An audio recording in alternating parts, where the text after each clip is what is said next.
Alright guys, how's it going?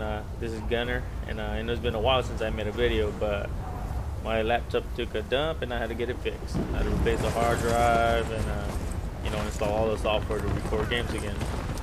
But anyways, I got the new Medal of Honor and I wanted to give you guys my take on it and what I thought about it. I'll give it a 8 out of 10, a solid 8 out of 10. I think they actually listened to the community and put some effort into the game. I think it's well balanced. Like, you got the AK and the M16 are pretty much the same. They got the same range, damage, and accuracy.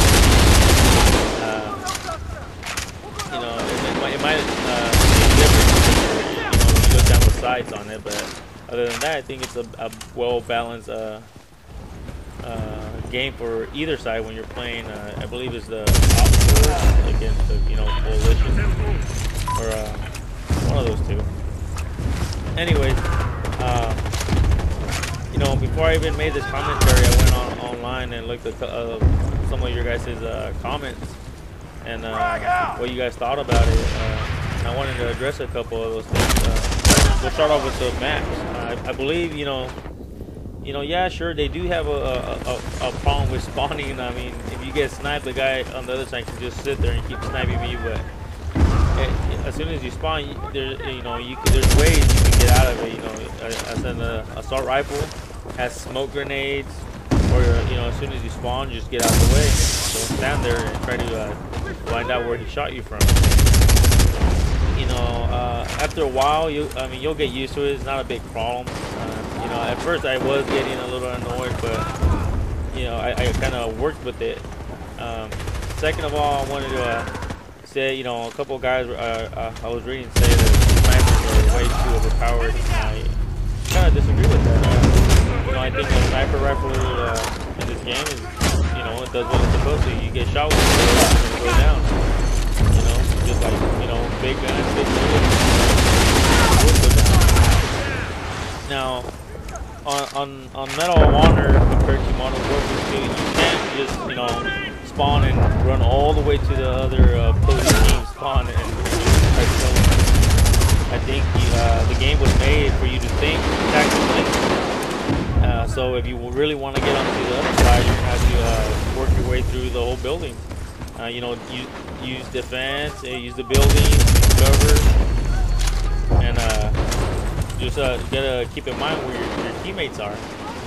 You really gotta depend on them. I know it doesn't seem that way, but you can't just grip on your own and try to take them out, because a few games I tried to do that and it really doesn't work out. So you really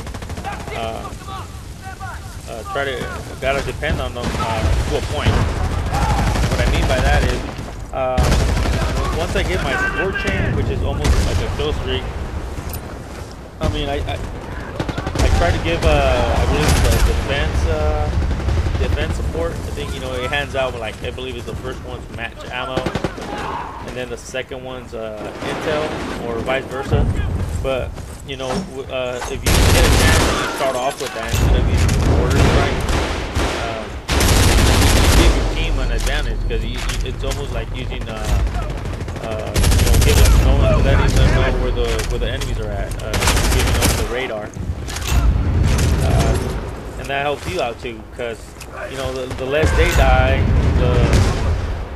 which means that the more they hold their ground, you keep the enemy on their spawn. So you just gotta look at it this way. I mean, if you're not doing it to them, they're gonna do it to you. So why not? You know what I mean? Get them a little bit mad. Now, which brings me to my next point. I know there's a lot of snipers, and I mean, it's not a huge map, so, and there's no kill cam, so the sniper can be sitting across the map, and he can go on the range finder, I believe it is, and he can snipe you from across the map if he gets a good shot on you. So my thing with that is be an aggressive player. As you're seeing here on my gameplay, I don't try to stay in one area. I constantly am moving around, looking at my radar, seeing where my guys are at, and then trying to find the bad guy. Here, you know, if I find one, I know there's going to be another one right behind them, and I work my way around where they're coming from. So you always got to keep in mind. Keep in mind, you know, where your guys are at. That's a real important tool, I would say, on this game. And you know, I think I've been playing it maybe. I think the longest I've ever played this game for was about 6 hours straight. I mean, it's kind of hard to put it down after I pick it up. But it all depends on you know, how you play the game. It really depends on your skill here. The guns are all matched up about equally. So you know, I think this game really lets you just put your skills to the test. And, you know, overall, I think they did a great job. So yeah, there you have it. I think I went. I think I went about 22. But you know, you just gotta be an aggressive player here and play it smart. You gotta be a tactical player to actually enjoy this game. So I mean, if you guys wanna, you know, leave me a comment, rate this video. Let me know what you guys think about it, and you know, I'll appreciate your guys' comments. All right, guys, take it easy, and I'll post up a couple more, you know, as I go on. All right, guys, take it easy. Thanks.